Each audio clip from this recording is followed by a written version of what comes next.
Hai teman-teman, di bagian ini kita akan mempelajari mengenai model interaksi. Ketika manusia menggunakan komputer, ia harus mengkomunikasikan kebutuhan atau syarat yang diinginkannya kepada komputer. Agar proses ini dapat berjalan dengan baik, diperlukan konsep mengenai bagaimana interaksi tersebut seharusnya dilakukan. Hal ini disebut sebagai model interaksi. Pada dasarnya, manusia berinteraksi dengan komputer dalam dua cara, batch processing dan real-time processing. Pada batch processing, kita memberikan informasi dalam jumlah banyak sekaligus kepada sistem, meninggalkannya untuk diolah, dan kembali lagi ketika semua informasi tersebut telah diolah. Contohnya pada mesin-mesin di pabrik atau komputer server yang memproses data yang begitu besar dan tidak mungkin kita tunggu. Nah, pada batch processing ini interaksinya sebenarnya minimal, karena yang penting kita tahu bagaimana cara mengantarkan inputnya dan kemudian bagaimana cara mengambil outputnya. Jenis interaksi yang kedua adalah real time atau interactive processing, menggunakan perangkat dengan interaktivitas tinggi. Sebagai contoh, penggunaan alat virtual reality, di mana pengguna terus-menerus secara konstan memberikan instruksi dan menerima output dari sistem.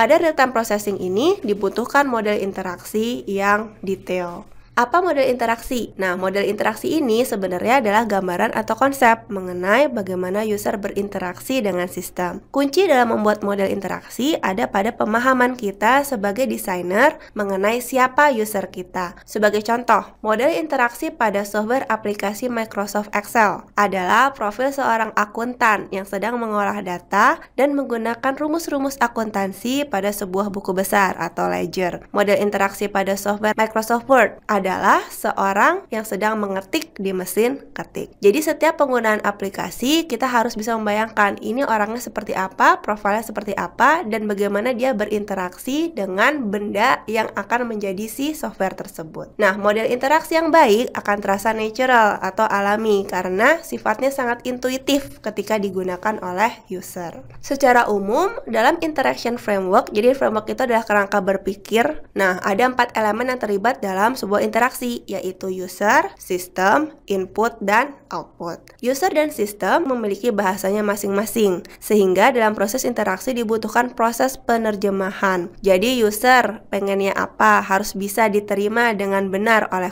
sistem, dan ketika sistem menghasilkan sebuah bentuk output juga harus bisa sesuai dengan ekspektasi user. Jadi hubungan antara user dan sistem ini sebenarnya dibuat oleh input dan output. Nah, model interaksi yang baik ini perlu menyinkronkan antara input dan output yang diharapkan oleh user dan yang diberikan oleh komputer. Karena bisa jadi action yang dilakukan oleh user tidak sesuai dengan input yang diterima oleh sistem. Jadi akhirnya inputnya tidak valid, akhirnya usernya frustasi. Bisa juga state atau kondisi yang ditunjukkan oleh komputer tidak sesuai dengan ekspektasi user. Jadi user pengennya apa, komputer memberikannya apa. Ini adalah interaction framework. Jadi teman-teman bisa lihat ada sistem, kemudian ada user. User ini melakukan sebuah task, kemudian sistem ini melakukan sesuatu dan kemudian mempresentasikan outputnya kepada user. Output ini kemudian diobserve oleh user. Ada sebuah istilah namanya Norman's Interaction Framework atau Norman's Execution Evaluation Cycle. Nah, si Norman's Interaction Framework ini adalah salah satu model interaksi yang paling banyak dipakai karena dia sangat intuitif, sangat mirip dengan proses problem solving yang dilakukan oleh manusia.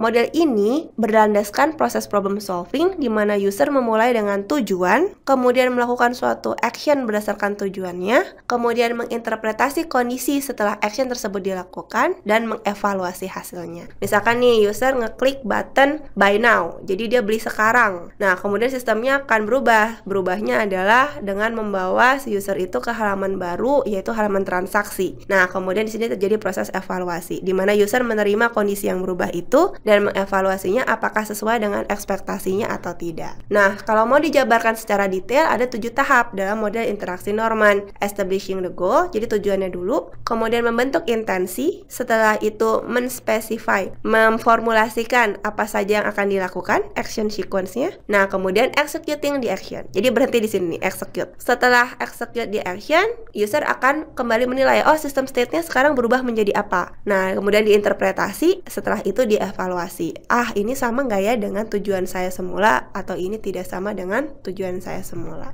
Jadi kuncinya ada di tahap keempat, execute the action, sama tahap ketujuh, evaluating the system state. Contoh ilustrasi, kita pengen buka foto yang disimpan dalam sebuah smartphone. Nah, ketika establishing the goal, tujuannya adalah membuka foto. Forming the intention berarti membentuk intensinya nih. Kalau secara komplit, ya kita memutuskan untuk membuka foto dari smartphone. Specifying the action sequence. Nah, berarti sequence-nya gimana nih? Pertama, ambil smartphone-nya, buka smartphone-nya, menuju menu galeri pada smartphone, memilih gambar dari galeri, dan membuka gambar tersebut. Setelah itu, tinggal dijalankan atau di-execute action-nya. Setelah itu, kita akan berusaha mendapatkan feedback dari komputer atau dari smartphone. Jadi kita harus melihat nih hasil dari aksi yang kita jalankan. Apakah foto yang diinginkannya menjadi terbuka. Nah, diinterpretasi, oh ini bener nggak ya terbuka? Dan kalau terbuka, ini foto yang kita inginkan atau tidak? Atau kalau nggak terbuka, berarti nggak ada dong fotonya di lokasi folder tersebut. Disitulah kita melakukan evaluasi. Kalau evaluasi sesuai dengan ekspektasi atau tujuan yang kita ingin tuju di awal, berarti interaksinya berhasil. Jika tidak, maka kita perlu melakukan tindakan lain. Terima kasih dan sampai jumpa.